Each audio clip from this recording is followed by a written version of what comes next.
Rezim Jokowi mulai cemas bubarkan reuni 212. Umat melawan kezaliman penguasa. Sekali lawan rezim tak akan pernah surut.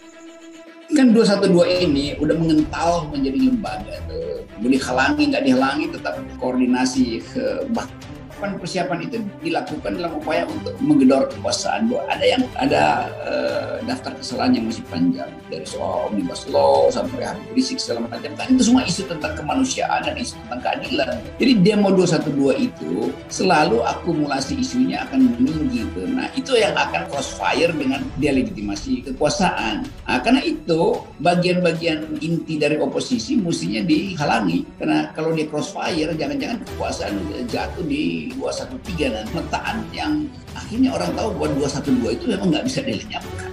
Buktinya apa ya? Buktinya kekuasaan masih cemas terhadap keadaan itu. Jadi kekuasaan sendiri yang membuat orang menganggap bahwa 212 memang kuat. Dan faktanya memang selama isu tentang radikalisme ini disodorkan pada Islam, tentu publik Islam atau Islam politik merasa oke, kita mesti fight back. Itu hak warga negara untuk membela diri karena disudutkan. Jadi pemerintah jangan mancing-mancing dan memancing isu itu punya akibat jauh. Kalau kalkulasi intelijennya keliru, itu artinya bisa merembet sampai ke istana atau isu itu. Buat istana sebetulnya memang tetap tempatkan Islam sebagai musuh bebuyutannya. Kan gak enak tuh kan. Padahal sebetulnya Kapolri justru menginginkan agar supaya ada rasa damai itu. Demikian juga KSAD yang baru, Pangkostrat yang baru. Jadi ada dua perintah sebetulnya. Ada perintah yang tersembunyi yang kita nggak tahu datang dari mana, itu masuk ke aparat. Lalu bekerjalah intelijen ngumpulin data, dan kalau datanya nggak cukup, jadi bikin cukup dengan cara dia bikin data sendiri dia. Kami mahasiswa Indonesia bersumpah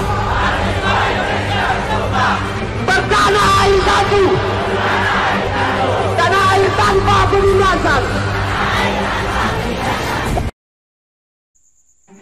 Sebut Istana Cemas. Rocky ungkap pendanaan bubarkan reuni 212. Ada perintah tersembunyi. Kelana.com.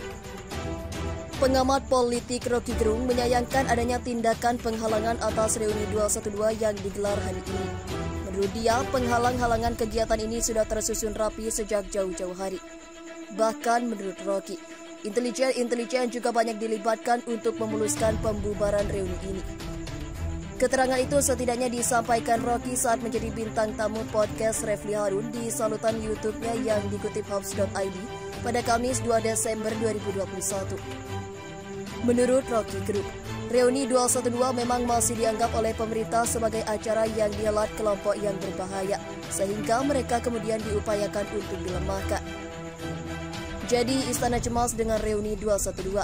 Karena reuni ini bisa mengakumulasi isu yang terjadi belakangan ini, seperti Omnibus Law, Habib Rizik Sihab, dan lainnya, menjadi isu kemanusiaan dan keadilan, dan akumulasi isunya jadi tinggi untuk mendelegitimasi kekuasaan, kata Rocky.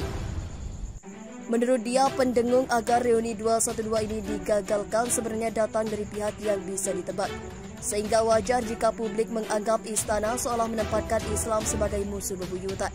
Padahal, baik Kapolri, Panglima, dan Kasat yang baru menginginkan adanya rasa damai. Ada dua perintah. Ada perintah tersembunyi yang kita tak tahu datang dari mana, itu lalu masuk ke aparat. Lalu bekerjalah intelijen mengumpulkan data. Data yang gak cukup dibikin cukup dengan cara bikin data sendiri dia, katanya lagi. Intelijen sendiri dianggap dikerahkan karena reuni 212 dianggap tengah berupaya menggedor kekuasaan lewat isu-isu yang ingin disuarakan. Rocky Gerung bahas pendanaan bubarkan reuni 212.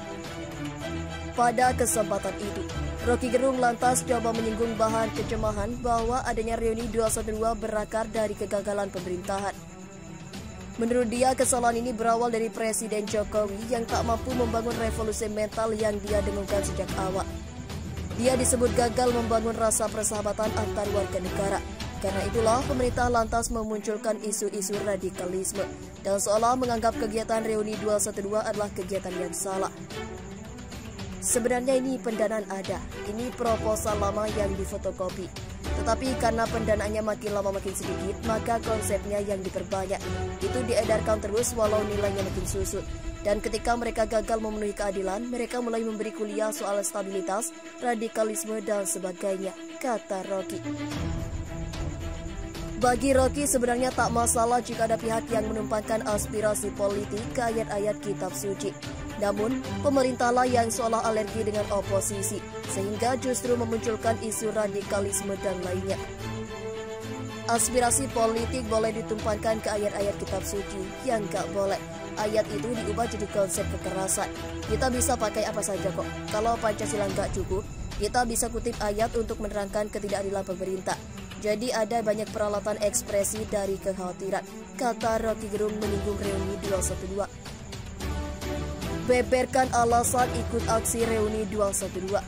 Niko Silalahi, sekali lawan rezim gak akan pernah surut perlawanan itu.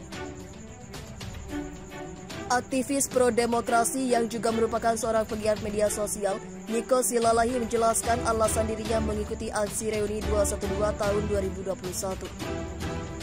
Dalam hal ini, Niko Silalahi mengatakan bahwa dirinya berusaha untuk terus konsisten dan mewujudkan apa yang dirinya ucapkan.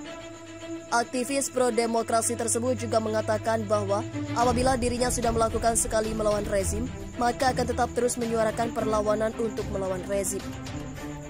Hal tersebut disampaikan Niko Silalahi melalui cuitan di akun Twitter pribadinya pada Kamis 2 Desember 2021. Cebong babi dan anjing pekik.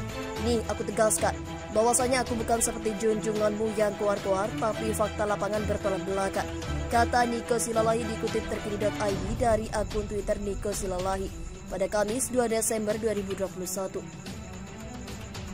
Aku berusaha untuk terus konsisten dan mewujudkan apa yang aku ucapkan. Sekali aku melawan rezim, maka nggak akan pernah surut perlawanan itu, sambungnya.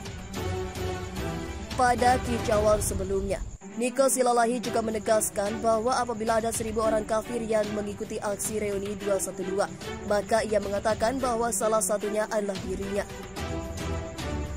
Lalu ia juga menegaskan bahwa apabila hanya ada 1 orang kafir yang mengikuti aksi reuni 212, maka ia memastikan bahwa hanya dirinya lah yang datang ke aksi reuni 212 tersebut.